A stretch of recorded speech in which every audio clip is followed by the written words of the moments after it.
Labdien! Prieks redzēt tos, kas ir klātienē, un tos, kas skatās tiešraidē, kā arī tos, kas pēcāk skatīsies ierakstu.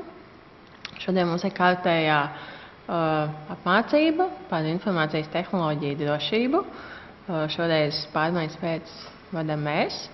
Es, Raimonda Liepiņa, Valsts Reģionālās attīstības aģentūras informācijas sistēmas drošības pārvaldības nodaļas informācijas sistēmas drošības speciāliste, un mans kolēģis Māris Kreitiņš. Šoreiz būs tāda aktualitāšu daļa ne tikai par to, kas varbūt ir aktuāls, bet vairāk tieši ar praktisko pievienoto vērtību, par to, ko jūs iespējams kādreiz saņemat e-pastos un kam būtu jāpievērš uzmanība. Uz tādu nelielu ieskatu un akcentu, lai radītu jūsos interesi. Sagaidīt noslēgumu daļu. Mūsdienās mēs izmantojam internetu.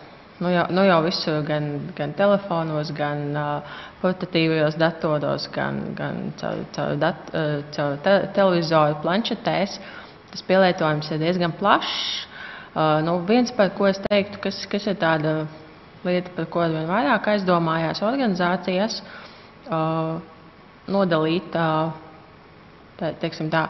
darba pienākumus un tās ierīces, ko mēs izmantojam darba pienākumiem, no tām ierīcēm, kurās mēs izmantojam savus privāto jautājumu risināšanai attiecīgi, lai šī informācija lieka nebūtu mūsu darba datoros, kurai tu nevajadzētu būt attiecīgi, un neizmantot šīs darbam paredzētās ierīces personīgiem mērķiem, jo tas attiecīgi pakļauj riskam to, ka tur var ierasties kāds nevēlams vīrus, tārps vai zirgs vai vēl kas notikt. Un mūsdienās arī tas būtiski, kad šīs ierīces ne tikai atsevišķi katras par sevi, bet viņas ir saslēgtas savstarpēji kopā, līdz ar to šī sinhronizācija. Tas nozīmē, ka ļoti ātri informācija vai kaut kas nevēlams, kas var būt vienā ierīcē, viņš ļoti ātri var nokļūt citā ierīcē, pa tīklu, pat nonākt pie jūsu kolēģa serverī, jo īpaši tas ir būtiski. Un kas ir vēl būtiskāk, kad ne tikai ir šī savstarpējā integrācija, savstarpējā sinhronizācija, bet jau arī tas, ka mēs ļoti daudz datus uzglabājam mākonī. Attiecīgi, tad mums ir jādomā, vai šis mākonis ir pietiekoši aizsargāts, kas viņu pārvalda, kur šie dati atrodas, tā ir Eiropas Savienība, Eiropas ekonomiskā zona vai ārpus tās.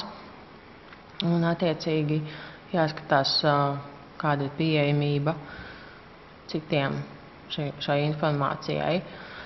Un, protams, tāpēc ir svarīgi šī aizsardzība. Es teiktu tā, ka viens ir tā mūsu ierastā lieta, ko mēs ikdienā visi darām, paroles, bet nedrīkst aizmirst arī par fizisko drošību. Pirms fiziski mēs jūtamies droši, bet ir tāda lieta kā tailgating. Tas ir, kad sekojot jums, vienkārši kāds var ienākt jūsu organizācijā. Un jums liekas, kolēģis nākais manis, es viņu palaidīšu.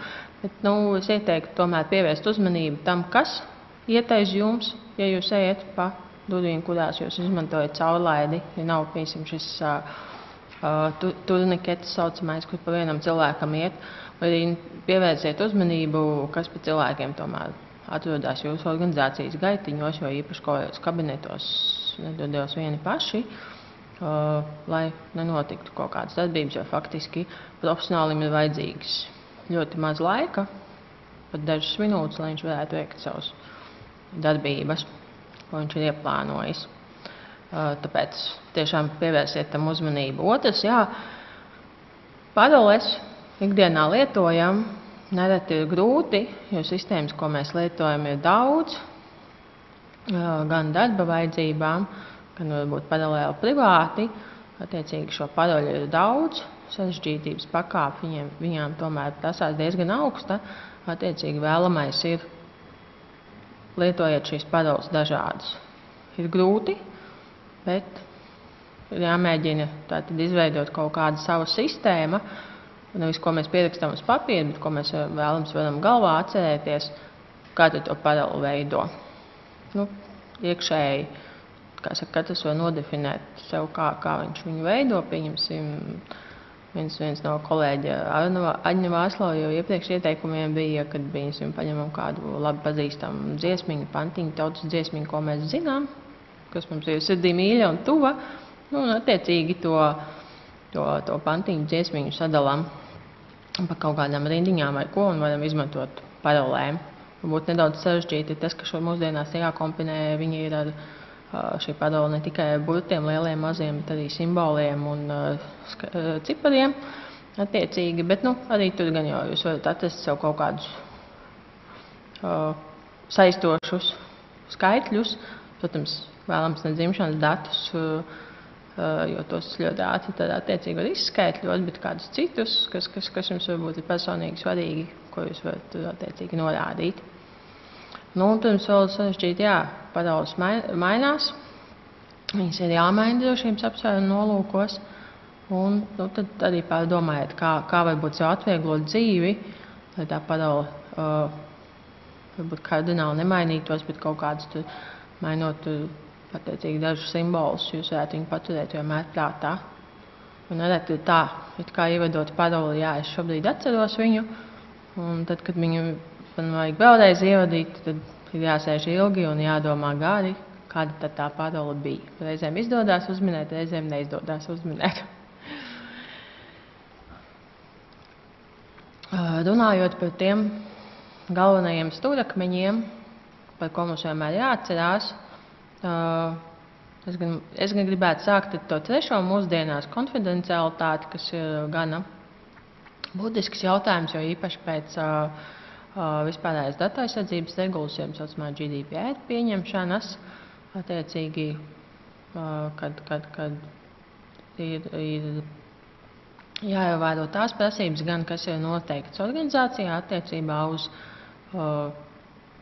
klasificēto informāciju, attiecībā uz informāciju, kas noteikti par ierobežotas pieejamības informāciju, attiecībā uz to, kas noteikti kā konfidenciāla informācija, un attiecīgi apratināt tikai to darba vajadzībām noteiktam mērķim, noteiktā kārtībā, izmantojot darbam paredzētās ierīces. Un jo īpaši mūsdienās tātad jāpievērš uzmanību tam, kur mēs izmantojam šos personas datus, vai tiešām mums viņi nepieciešami tādā pilnā apmērā, vai tiešām ir nepieciešami. Runājot par pieejamību integritāti, pieejamība skaidrs attiecīgi.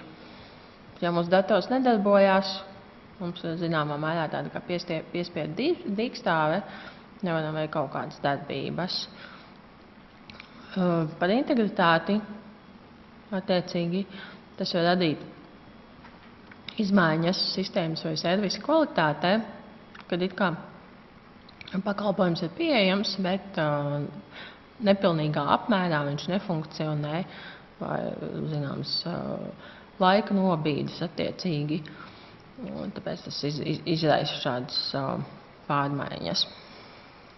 Runājot par drošību, man gribētos teikt, ka drošība tas nav viennozīmīgi pasakāms, jo faktiski kiberdrošība sastāv no ļoti daudz faktoriem, un tie ir gan tajā pusē, kas ir veicamās darbības, lai nodrošinātu šo visu drošu vidi attiecīgi, gan arī tajā pusē, lai veiktu jau darbības, kas nepieciešams uzturēšanai, kā arī lai veiktu darbības gadījumā, ja ir notikuši kādi incidenti, tālāk, lai attiecīgi ziņotu institūcijām un izmeklētu šo pārkāpumu. Tās var būt gan saistītas ar dziļi tehniskām niansēm, tā teikt, ir pēc logiem, pēc auditācijas pierakstiem, atrodot, kas un kad ir noticis faktiski, gan arī būtiski šī dokumentācijas daļa, lai tā būtu sakārtot, lai visiem būtu skaidrs, kādas darbības ir jāievēro un jāveic. Nu, runājot par to, kas ir tas aktuālākais, jā, joprojām fizisko personu datu aizsardzības regula, nedaudz vairāk kā pusgads kopš stāšanās spēkā ir pagājis. Attiecīgi, joprojām ir daudz jautājumu, kā piemērot, kuros brīžos tas attiecās, kuros nē, kādas ir rīcības. Joprojām aktīvi darbojās ransomware vīrusi, tā saucamie šifrējošie izspiedēja vīrusi. Viens no tādiem ir WannaCry.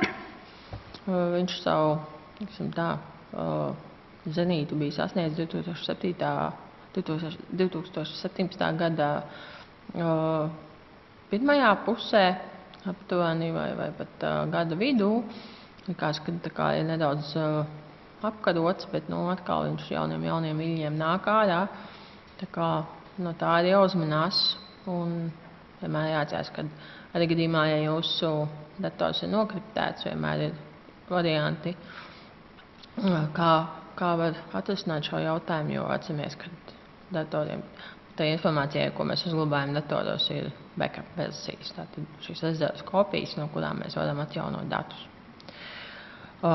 Jā, kriptovalūta nedaudz varbūt savu popularitāti zaudējusi, bet joprojām ir noziegums saistībā ar to, jo tā ir, tāds interesants veidojums, kas savā ziņā balstās uz tādiem savstarpējās vienošanās nosacījumiem, kā cilvēki šo valūtu izmanto, kā veic šīs transakcijas un kā attiecīgi šo naudu var saņemt.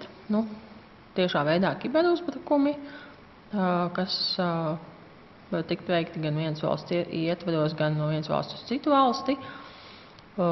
Attiecīgi, ja mēs datus glabājam mākonī, tad ir jautājumi par to, kādi ir šie risinājumi, kādi ir riski, glabājot šo informāciju mākonī. Attiecīgi ir jāpārdomā, vai tiešām droši ir šo informāciju glabāt mākonī, vai tomēr tā ir klasificēta un tomēr to būtu speciāli īpaši jāglabā. Nenoliedzami, lai viss sekmīgi darbotos un attiecīgi varētu atklāt konstatētos incidentus, tiek veikta sadarbība starptautiskā mērogā, nozieguma atklāšanā. Ko vēl jāpievērš? Jā, vēl jau vairāk ikdienā, tad vien vairāk šīs tehnoloģijas lietojot gan mājās, gan savām privātām vajadzībām, ir šie apdraudējumi arī viedtālruņiem, pat attiecībā uz viedtālruņiem ir vīrusi un melvāri. Arī uz Internet of Things ierīcēm, ja šie uzbrukumi tiek veikti, tā teikt, jūsu mājas, pieņemsim, iRobotam var tikt veikts uzbrukums. Viens no variantiem, ko kompānijas apdomā, ir apdrošināšanās pret šādiem riskiem, bet pagaidām tā ir gan jauna spēle. Vēl kas nereti arī internetā parādās, ir tāds kā kiberhuligānisms, kur attiecīgi tiek veiktas dažādas darbības, bet viņas nav konkrēti mērķētas ar konkrētu vektoru, bet vienkārši, lai kāds varētu, tā teikt, izklaidēties. Un ir tik daudz faktiski to nianšu, kas ir svarīgas, un šis cilvēks melnajā saucamais, jūs nekad nezināt, kur tā viņa roka, kurā brīdī viņa būs iegājusi te jūsu datorā, un kurā brīdī viņš var censties vai jau reāli kaut ko ņemt no jūsu datorā ārā. Tāpēc maksimāli jāievēro šie nosacījumi, kas ir organizācijā noteikti. Tādā veidā nodrošinot, ka prasības tiek ievērotas un vide ir maksimāli droša. Tālāk es došu vārdu kolēģim Mārim jau vairāk par praktisko pusi, par pikšķerēšanu. Sveiki. Gribēju izstāstīt jums par, varbūt atkārtot par spam vēstulēm, kuras noteikti katrs saņēmis, par laimestiem loterijās. Katrs taču reizi vinējis kādu miljonu no nezināmā onkuļa Āfrikā vai vēl kaut kur, vai ne? Patīkami. Jā, un attiecīgi, tā saucamais phishings, pikšķerēšana, tas ir veids, kā ļaundari tiek datoros, uzņēmumos, lai izmāna informāciju no lietotājiem. Parasti, tas phishings parasti tiek sūtīts ar e-pasta vēstulēm. Citreiz mēdz būt ar telefonu zvaniem vai izziņām, tas, protams, retāk. Pats tas mērķis tām phishing vēstulēm, ja pikšķerēšanai, ir, lai lietotājs uzklikšķina uz saites vai atver pielikumu. Pielikums mēdz būt ar vīrusiem. Vizuāli izskatās, varbūt izstīties identiski kā no kolēģiem sūtīts e-pasts vai nezinu, sociālo tīklu portāliem līdzīgs e-pasts. Ir vairāk veidi, ar kādu mērķi tas tiek darīts. Spear phishing, vai mērķēts uzbrukums konkrētiem cilvēkiem vai kaut kādām cilvēku grupām. Parasti pirms tam izpēta savu upuri, kur viņš strādā, nezinu, kur viņš ir uzturās, kas viņam ir aktuāls. Un tad, izmantojot to informāciju, uztaisīs maksimāli interesantu saturu tajā e-pasta vēstulē, lai lietotājs tiešām uzspiestu to linku vai pielikumu. Tā personalizē šo savu sūtījumu, lai viņš jums liktos pievilcīgs un tiešām ticams. Nākamais ir veiling. Tāds mēģina uzbrukt kaut kādam arī konkrētam cilvēkam, bet parasti izmanto kādu autoritīvu cilvēku, iestādes vadītājs. Pagājušā gada rudenī tas mums tik aktuāli bija, kad vairāku iestāžu vadītāju vārdā tika izsūtīts vēstules par to, ka jāveic naudas pārskaitījums. Klonēšana, tas mums šobrīd ir retāks sastopams. Ļaundaris ir ieguvis kādu iepriekš sūtītu vēstuli, pārveido nedaudz saturu, nomaina konta numuru, piemēram, kas tur rēķinā izrakstīts ir, vai saiti. Līdz ar to izskatās identiski pilnīgi vienādi, ar īsto vēstuli, bet saturs ir cits, citreiz mēdz iekrist lietotāji.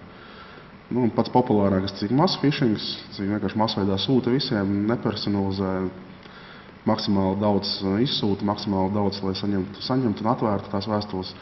Tās parasti lietotāji vislabāk atpazīst, tās izstās vispamanāmākās, Advance fee priekšmaksas rēķini arī atsūta vēstuli, jums ir kāvēts rēķins, jums nekavējoties jāsamaksā, arī savādāk tur būs kaut kādas sankcijas. Ko parasti, kāds saturs mēdz būt? Viens no populārākajiem, man liekas, ir, kad atbalsta dienestu atsūta vēstuli, kurā norāda, ka, jūs esat ieguvis jaunāku Outlook versiju, klikšķiniet šeit, lai iegūtu jauno versiju. Atverat vaļā, ievadat savu paroli un, paroli esat nodevis ļaundarim. Protams, pielikumā vīrus, vai atverat vaļā. Arī tas ir norādījis, ka varbūt, piemēram, pavadzīme punkts PDF. Tur redzēt, ka tas ir kā PDF pielikums, bet beigās vēl ir maziņš exe, kas nozīmē, ka tas ir izpildāmais fails. Varot vaļā, jums neatvērsies PDF, bet izpildīsies vīrus un inficēsies uz datoru. Par viltotiem sociālo tīklu portālu ziņām arī par to bija pieminējis. Varbūt tā, ka vienkārši atsūtījums tur aizpildot aptoju, iegūsiet tur arī 20 eiro, bet, protams, ka jūs neiegūsiet viņas, ievadat savus datus un nākamreiz jau šos datus varbūt tās izmantot jau tā kā mērķētam uzbrukumam. E-pasti no bankām Latvijā tas mazāk sastopams, bet, atnāk e-pasts par to, kad bijis kaut kāds maksājums, bet mēs esam kā banka it kā ir apturējusi, un lai apstītos, kas tur bijis, jums jāievada arī savu bankas dati, iekļūst jūsu bankas kontā. Bet Latvijā tas nav tik aktuāli, cik bankām ir prasības par autentifikāciju. Te viens piemērs, kas arī bija pagājušā gada beigās, tas pieļauj, ka kāds noteikti no jums arī ir šo tādu vēstuli redzējis. tika izsūtīta masveidā Finanšu ministrijas vārdā. Un te, protams, var arī manīt to, ka gramatikas kļūdas un, daudz atpazina, bet varbūt kāds ir uzcerās ar šādiem, jo izskatās diezgan vizuāli, diezgan, teiksim, no sūtītājas izskatās diezgan leģitīvs. Šis ir viens no piemēriem, kas tam veilingam, tas bija izsūtīts iestādes vadītāja vārdā. Protams, arī atkal gramatikas kļūdas. Un, atpazīt var, bet citreiz ātri domājot, varbūt tas arī kāds var uzķerties, bet jāatcerās. Tā arī daži piemēri no vēstulēm, kas ir par sūtījumu saņemšanu. Kaut kā novērojot pārsvarā, tas kā DHL vārdā, bet tas varbūt jebkura cita kurjera dienesta vārdā. Tā jau var, protams, ka parasti uz šādam neuzcerās, šādas vēstules ļoti daudz nāk uz e-pastiem, parasti jau atpazīst. Kam jāpievērš uzmanība šajās vēstulēs? Kā jau iepriekš minēju, pareizrakstība, punkti, komati, vai varbūt vispār kaut kādi ķeburi tajās vēstulēs. Nākamā lieta, teiksim, e-pastā ir saites, jāpārliecinās, ka tās saites tiešām ved uz to vietu, uz kurien viņas ir norādītas. Es pēc tam parādīšu arī, šī dators nevarēšu parādīt, ir tā saucamā tā hover funkcija, uzbraukt virsū uz saites ar pelīti, un to es redzat, uz kurien tā saite patiesībā ved. Citreiz tas var būt arī tā, ka tur ir saišu saīsinātājs, bet nevienmēr to ļaundari to izmanto, bet leģitīmās vēstulēs parasti neviens saišu saīsinātājs neizmanto. Tā. Un vēl viena lieta, kam būtu jāpievērš uzmanība, ja jums tā vēstulē prasa nekojošas darbību, teiksim, ar draudiem varētu teikt tā, ka ja jūs neizdarīsiet tur stundas laikā, jums tur sāksies soda sankcijas un izdariet tagad. Tas teiksim, arī ļoti bieži ir tā kā pazīme tam, ka tā ir ļaundara vēstule. Un, protams, ka personīga informācija pieprasa no jums. Nevajadzētu sūtīt e-pastā savu informāciju, tur nezinu, bankas konta numurus vai tur vispār personas kodu citreiz aizsūta. To nevajag e-pasta vēstulēs darīt. Un to, ko parasti lietotāji atpazīst, protams, kad e-pasti par laimētām loterijām, tas jau, domāju, ka daudziem ir saprotams, ka diez vai, ka jūs dabūjāt miljardu laimestā no Āfrikas prinču. Vēl viena lieta, kas pētot e-pasta vēstules šādas pamanīts, ka liela daļa viņu ir ar lielajiem burtiem un tas tā kā tēma uzrakstīta. Es domāju, ka paša rakstot e-pasta vēstules reti, kad visu lielajiem burtiem tēmā ieraksta. Cik mazliet atkārtojumu. Pirms klikšķināt uz saitēm e-pasta vēstulēs pārliecinamies, uz kuriem tā saita ved. Uzbraucam virsū ar pelīti, paskatāmies. Tur pēc sekundes parādīsies saita, uz kuriem viņa aiziet. Ja jums liekas aizdomīga, tad arī attiecieties pret viņu ar aizdomām. Varat paziņot palīdzības dienestam, palīdzēsim, apskatīsimies, vai tā tiešām ir leģitīma vēstule, vai tiešām tas kāds ļaundaris ir. Ja jums prasa e-pastā nosūtīt jūsu paroli, noteikti nekad nevajag sūtīt savas paroles e-pastos. Mēdz būt gadījumi, kad tiešām paprasa un aizsūta vienkārši e-pastā. Protams, kad var būt tā, kad uzklikšķinam uz saites virsū, tad jums paprasa paroli.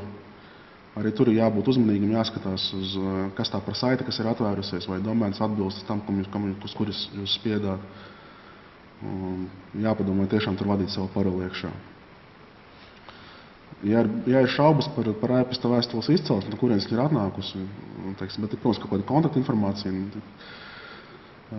ir vērts uzzvanīt tam sūtītājiem, vai uzzvanīt, vai sakontaktēties kaut kādā savādākā veidā, izņemot e-pastu, uzjautāt, vai tas tiešām jūs sūtījāt e-pastu, vai tas tiešām ir nācis no jums. Bieži vien, teiksim, tā, protams, ka varbūt kāds leģitīvs e-pasts, kurš ir atnācis, un viņš izskatās aizdomīgi, bet viņš citreiz var tiešām arī būt īsts. Tad sazināties ar vēstules sūtītāju pa telefonu, pārliecināties, vai tiešām viņš ir sūtījums to e-pastu jums. Tacīgi. tas, ko jau iepriekš teicu, uzbraucam uz saites, pārbaudam viņu, neklišķinam uzreiz, pareizrakstību pārbaudam. Un, teiksim, ja jūs uzklišķināt uz saites, paskatāties, kas par lapa tiešām ir atvērusies. Vizuāli jūs varat viltotās lapas varbūt viens pret vienu tā kā īstās. Es jums arī parādīšu piemēru no dzīves, tā teikt. Pievēršat uzmanību adresē, kas ir atvērusies. Vai domēnu vārds atbilst. Teiksim, tur augšā adreses laukā. Tā. Tad mēģināšu demo. Tas būs live demo. Paldies. Es varbūt veicinot diskusiju, uzdošu Mārim jautājumu. Ko darīt cilvēkam, tātad darbiniekam, ja viņš tiešām saņem šo e-pastu un liekas, ka kaut kas tur ir ne tā, vai, kā jau minēju, tur kaut kas ne ar to gramatiku, tur augšā tēmā subjektā caps lookiem un varbūt pat nojausmu, ka kaut kas, tāda informācija šobrīd netiek gaidīta vai netiek prasīta no konkrētā cilvēka vai organizācijas. Ko tajā brīdī cilvēkam darīt? Pareizākais būtu vienkārši sazināties vai no palīdzības dienestu vai ar informācijas drošības daļu. Tālāk mēs varam vienoties, kā jūs to vēstuli mums pārsūtat, jo mums svarīgi šo vēstuli redzēt, kā saka, teiksim, pilnā formātā ar trasējumu. Tas vienkārši pārsūta forward, tas mums īsti neder. Bet, ja jūs sazināsieties ar mums, tad mēs noteikti vienosimies, kā to izdarīt un varam palīdzēt apskatīties, kas tā par vēstuli ir, vai viņi tiešām ir īsti un leģitīvi pārbaudīt, vai tas pielikums nav slikts, vai nes tur vīrusu. Tā, noteikti sazināties. Vienmēr noteikti pajautājiet, vai atbalsta dienestu vai drošības daļai. Tad arī vēl viens jautājums no darbinieku viedokļa. Tagad esam sazinājušies, esam pārsūtījuši. Prezentācijā bija minēts, ka sazināmies arī ar šo atbalsta dienestu, nododam informāciju un izdzēšam šo e-pastu. Izdzēšam vienkārši vai arī pēc tam no dzēstajiem izdzēšam? Varat vienkārši. Galvenais, teiksim, nevar tos pielikumus vaļā neklikšķināt uz saitēm, nodzēšat, lai netiešām pēc tam neuzklikšķinātu. Aizmirstat, ka tas bija, kad jūs viņu izdzēsāt un uzspiežat vēlreiz tās saites. Bet nē, tas ir izdzēšat no inboxa, tā teikt, izdzēšat no dzēstajiem. Bet, protams, ka tas ir pēc tam, kad jūs esat nosūtījuši jau to vēstuli mums pārsūtījuši. Un, jā, pilnībā izdzēšanu, aizmirstam, teiksim tā. Un vēl viens jautājums. Ja tagad ir notikuši šīs sazināšanās, drošības nodaļa vai attiecīgi atbalsta dienesti pārbaudījuši šo aizdomīgo e-pastu un izrādās, ka tur tiešām ir vīrus vai cilvēkam jau jāsāk baidīties vai viņš vēl var justies droši? Parasti, ja nav vērts vaļā pielikums, tad domāju, var justies diezgan droši. Mūsu datoros arī visos ir antivīrus, tie diezgan labi ķer tos pielikumus īstenībā. Ir, protams, gadījumi, kad, ja tas ir supermērķēts uzbrukums, protams, ka tad var nenoķert antivīrus, bet, jā, ja nav klikšķināts uz saitēm, nav vērts vaļā pielikums, tad, es domāju, diezgan droši var justies.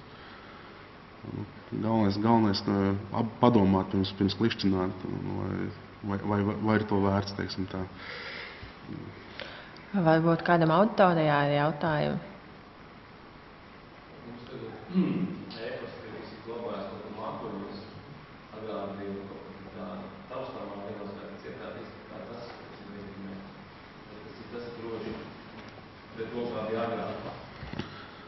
Šobrīd ir tā, ka tiem mākoņu servisiem parasti viņi daudz labāk var aizsargāt varbūt tās pret tiem phishing vēstulēm, pat cik viņiem ir, viņiem ir iespēja analizēt, teiksim, tos, kā saka, metadatus, un pēc metadatiem noteikt, vai tas ir aizdomīgā vēstule vai nav aizdomīgā.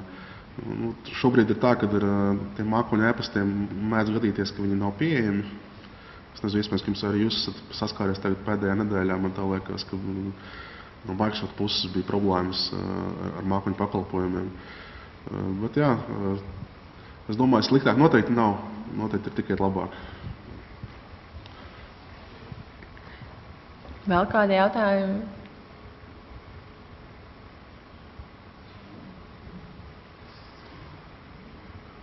Varbūt, Māri, kaut ko mēs varam vēl no praktiskā nedaudz tādā ziņā pastāstīt no tiem e-pastiem, ko mēs esam redzējuši, caurskatījuši, kas ir varbūt tāds, kas vairāk iekrīt acīs saņemot to e-pastu, kam jāpievērš uzmanība. Man, piemēram, viena no tādām lietām ir, kad šie latviešu valodā specifiskie mīkstinājumi burti, jeb šie attiecīgi A, I, E, kad viņi ķeburu veidā.